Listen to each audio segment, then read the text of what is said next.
ये कार्यक्रम सत्य घटनाओं से प्रेरित है। जिनके साथ ये घटनाएं घटी उसकी वास्तविकता उन्हीं तक सीमित है। भूत प्रेतों और असामान्य विषयों के होने पर चैनल कोई दावा नहीं करता और न ही प्रोत्साहन करता है।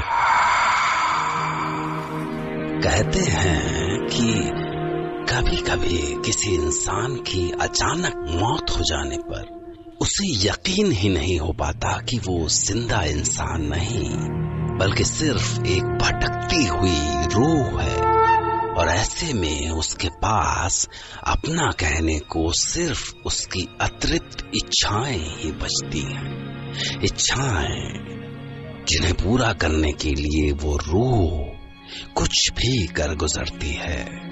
और ईश्वर न करे कि कभी आप जाने अनजाने उस रूह और उसकी अतृप्त इच्छाओं के बीच में आ जाएं। मैं डॉक्टर नागर, पेशे से मनोवैज्ञानिक और पैशन से ह्यूमन माइंड का फैन, हर रात आपके पास लेकर आता हूँ मुझसे मिले कुछ लोगों की आप बीती, कुछ घटनाएं जिन्हें सुनकर आप सोचने पर मजबूर हो जाते हैं।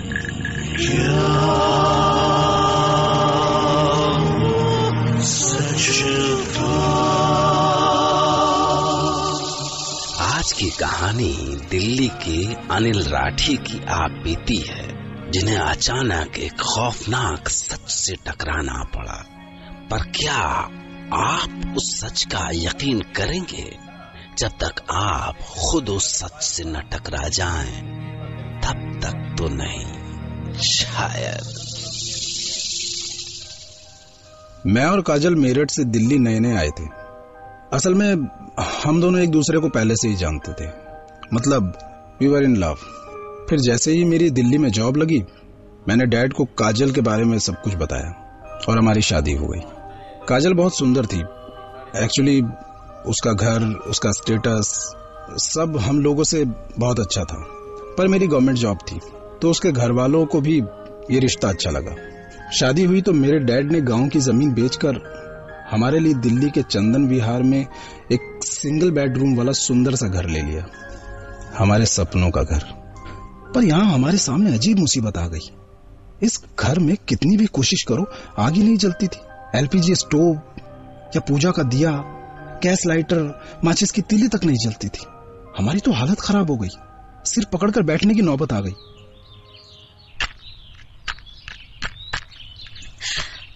अब क्या करें अनिल, ये तो बैठे बिठाए प्रॉब्लम हो गई। यही तो, अगर कुछ जलेगा नहीं तो खाना कैसे बनेगा? और होटल से लाकर कितने दिन तक खा पाएंगे? ऐसा कैसे चलेगा ऐसे? अभी नई नई जॉब थी, इतनी सैलरी भी नहीं मिलती थी कि रोज रोज होटल में खा सकूं। और कुछ दिन के बाद काजल का जीना हराम हो गया। रात में अचानक चौंक कर उठ जाती। काजल, काजल, क्या हुआ काजल? टेल मी ना। वो अब शायद कोई सपना देखा। कुछ समझ नहीं आ रहा था कि क्या करूं। और फिर धीरे धीरे उसकी यह हालत हो गई कि रोज रात को जैसे ही उसकी आंख लगती वो फिर अचानक। काजल, काजल, क्या हुआ काजल? आग। काजल सुनो, कहाँ है? सुनो। वो चीखती, जलन से छटपटाती और जान बचाने के लिए इधर उधर भागने लगती। मैं बहुत ट्राई करता था कि उसकी परेशानी कम कर सकूं, पर कहीं आग दिखाई दे तब मैं उसे बुझाऊं ना। वो ऐसे तड़पती जैसे किसी ने उसके ऊपर पेट्रोल डालकर आग लगा दी हो। और आखिरकार जब मैं उस पर बाल्टी भर के पानी डालता तब जाकर वो अपने सपने से जागती।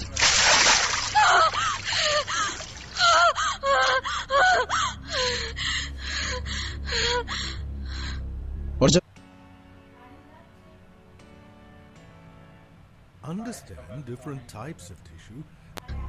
जब मैंने इसके बारे में अपने नेबर्स से बात की तो मैं और परेशान हो गया। वो बोले कि असल में बेटा, यहाँ तुमसे पहले त्यागी जी की फैमिली रहा करती थी। वही त्यागी जी जो तुमको ये मकान बेच के गए हैं। हाँ, तो उसको ये मकान उसकी बहू, क्या नाम था उसका, मधु। हाँ, मधु। तो ये मकान उसकी बहू मधु को मिला था मधु के बाप से। मधु अपने बाप की अकेली औलाद थी ना। असल में इसी मकान के लालच में तो वो शादी हुई थी, क्योंकि मधु देखने भालने में कुछ खास नहीं थी बेटा। इसीलिए अब त्यागी और उसकी औरत बहू को सताने लगे कि बहू ये घर उसके नाम कर दे, जिससे वो किसी दिन बहू को घर से निकाल दे और फिर घर भी उनका हो जाए और वो अपने बेटे की दोबारा शादी किसी मनचाही दुल्हन से कर ले। पर मधु समझ गई बेटा उनके मन में क्या है, तो उसने जिद पकड़ ली कि ना वो अपने बाप की निशानी ये घर किसी को देगी और ना ही इस घर से जाएगी।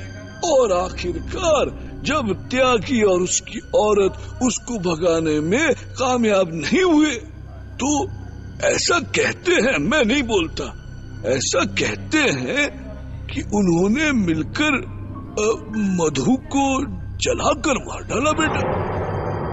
लेकिन भगवान जाने क्या बात हुई कि उसके कुछ ही दिन बाद त्यागी की फैमिली भी इस घर को छोड़ के चली गई। हमको भी लगा कि ये सब वही मधु कर रही है। सोचा कि शांति पाठ करा देंगे तो उस बेचारी औरत की आत्मा को शांति मिल जाएगी और हमको भी छुटकारा मिल जाएगा इस मुसीबत से। तो पंडित जी को बुला लिया।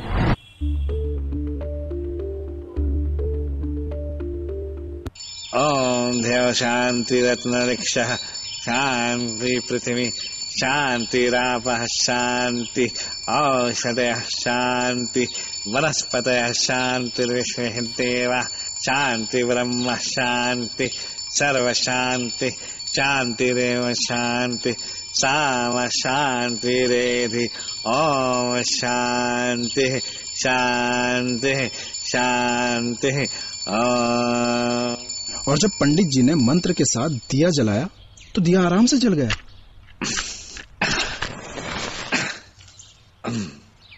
आओ राठी जी, हवन शुरू करते हैं। और फिर छोटी सी पूजा के बाद पंडित जी ने हवन कुंड में अग्नि प्रज्वलित कर दी।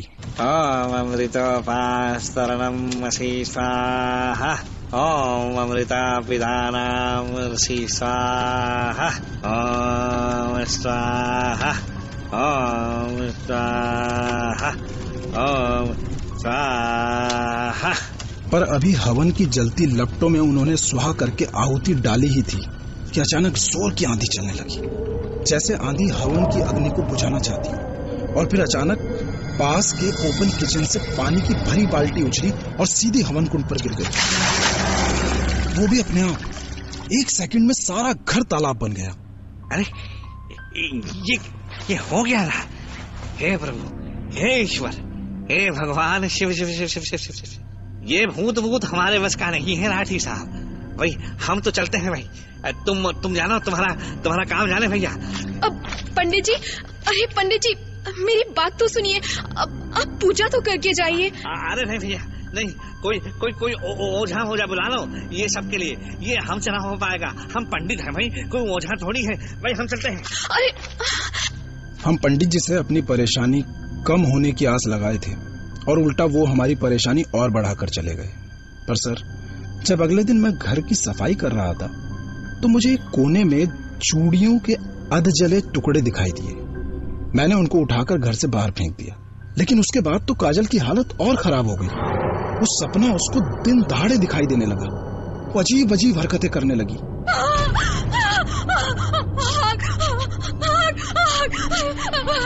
बचाओ बचाओ, पानी पानी,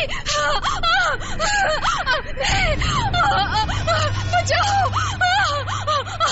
चल रहा है, बचाओ बचाओ। नहीं। मैं समझ गया कि जरूर उन चूड़ी के टुकड़ों का ही काजल की तबीयत से कुछ कनेक्शन है। तो फिर यहाँ जरूर उस मधु का कुछ और भी बचा होगा।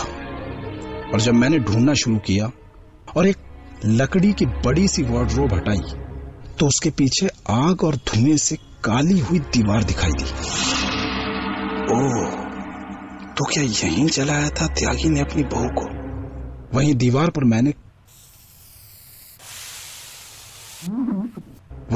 पर मैंने कहीं कहीं कुछ चिपका हुआ देखा। शायद वो उसी औरत की अधजली स्किन थी।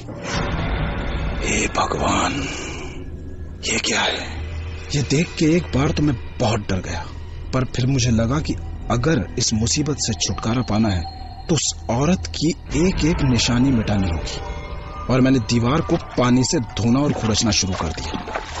लेकिन तभी अचानक किसी ने चीखते हुए पीछे से मेरे कंधे को ऐसे जोर से खींचा कि मैं सीधा सीढ़ी से नीचे जा गिरा, घर के बाहर।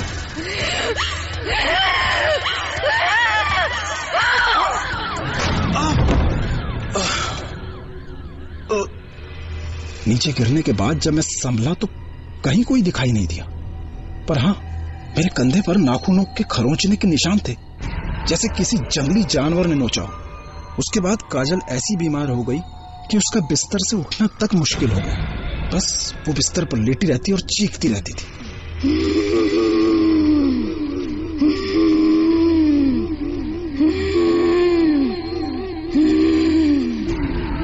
जब काजल की तबीयत बहुत बिगड़ गई तो मैं उसे लेकर हॉस्पिटल गया, पर जब हम दोनों वापस लौटे तो कमाल हो गया।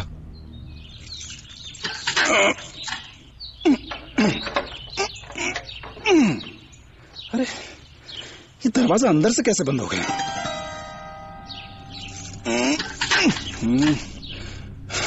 मुझे समझ नहीं आया ये कैसे हो सकता है। कोई अंदर से दरवाजा कैसे बंद कर सकता है?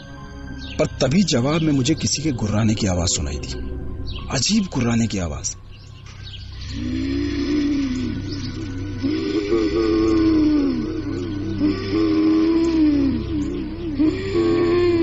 इसका मतलब कोई अंदर है। काजल, काजल, तुम यहाँ आओ, यहाँ आराम से बैठो। मुझे लगता है अंदर कोई है, हो सकता है दरवाजा तोड़ना पड़े। और जब दरवाजा तोड़कर मैं अंदर गया, अरे यहाँ तो कोई भी नहीं है। ऐसा कैसे हो सकता है? कोई तो रहा होगा ना, नहीं तो अपने आप दरवाजा कैसे बंद हो सकता है? मेरा दिमाग खराब हो गया था,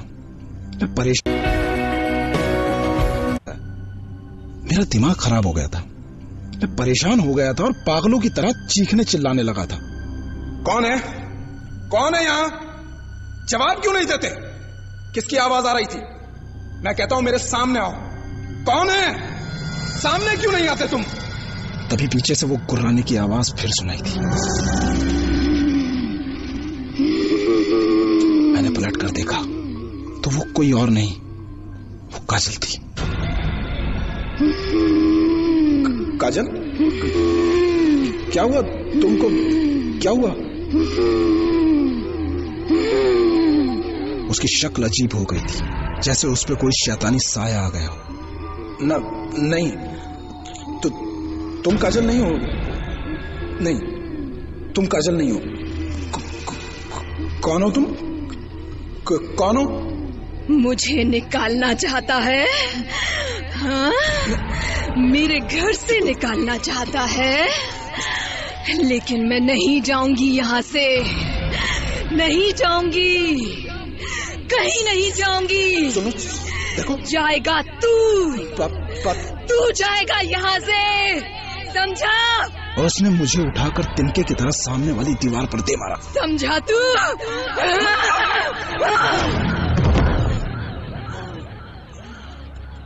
उसके बाद शाम को जब मुझे होश आया तो मैंने देखा कि काजल फर्श पर बेहोश पड़ी है। मैं बहुत डर गया।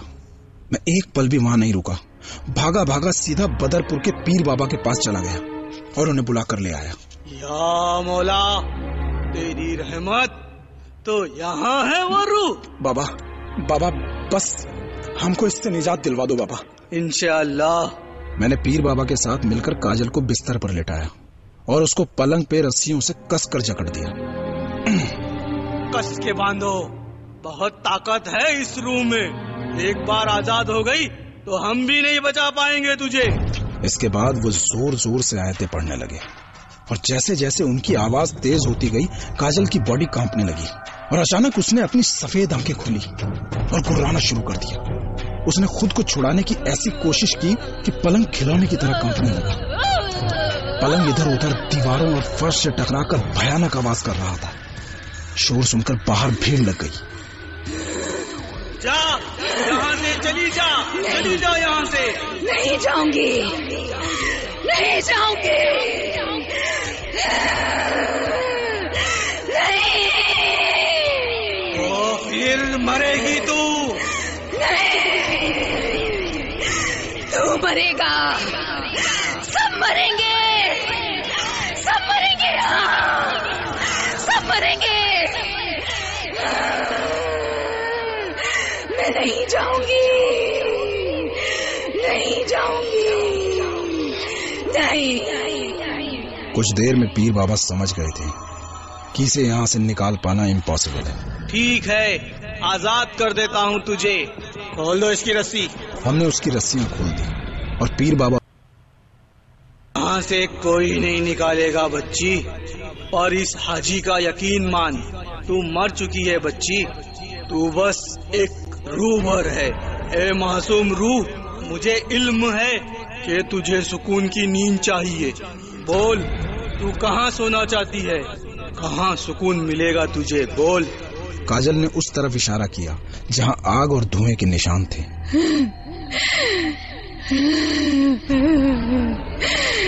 वहीं जली थी मैं, वहीं जली थी, वहीं सोऊंगी, वहीं सोऊंगी मैं। चैन से सोने दे मुझे, चैन से सोने दे।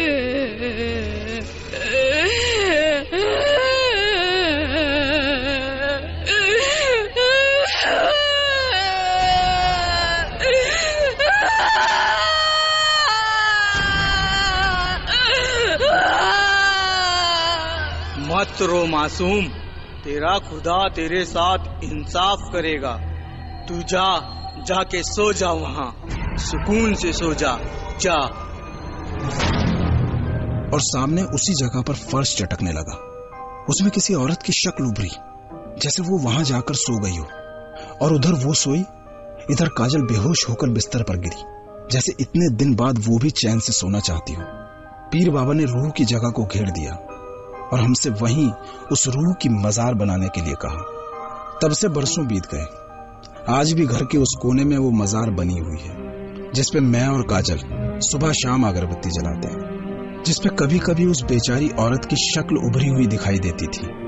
करीब 1.5 साल के बाद हमारे घर में एक बच्ची का जन्म हुआ, और जब हमने उसका नामकरण किया तो पता क्या नाम आया? मधु। और हमारी बच्ची के जन्म के बाद आज तक उस मजार पर वो शक्ल दोबारा कभी नहीं उभरी।